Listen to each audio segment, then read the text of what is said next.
So there are around 4,000 documented knots in the world, although mathematicians and scientists say that there's theoretically an infinite number possible.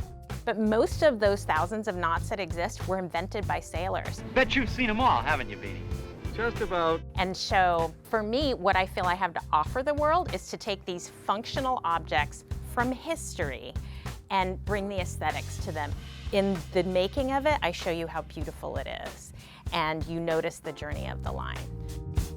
I'm Wendy Chen, and I'm an artist, and I tie knots for a living.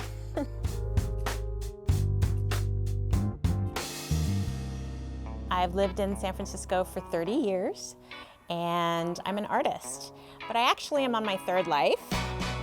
I owned and worked at an independent record store here in the Mission in San Francisco for 14 years. And then I spent almost a decade at Apple working at iTunes. About 5 years ago, I quit my corporate job because I wanted to focus on my own creativity. And here I am doing it full time.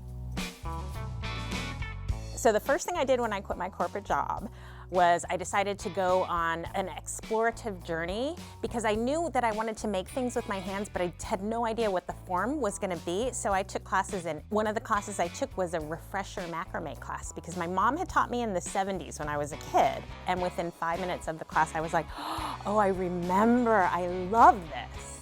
So I love the process so much and how it felt while I was doing it that I just kept doing it and doing it and doing it.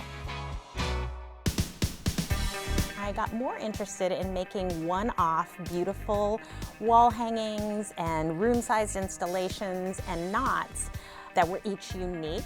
So I decided to move from products to making art. And that was a big leap because I was still kind of thinking, no one can make a living as an artist. I didn't feel like I had earned it.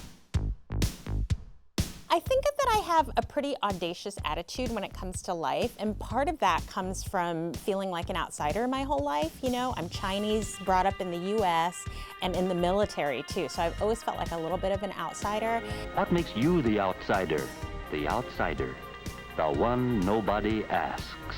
The cool thing I think about being an outsider is that you are not hemmed in by other people's expectations of you, so you get to define yourself. My book is called The Year of Knots. It was published by Abrams, and it's the hardest thing I've ever done.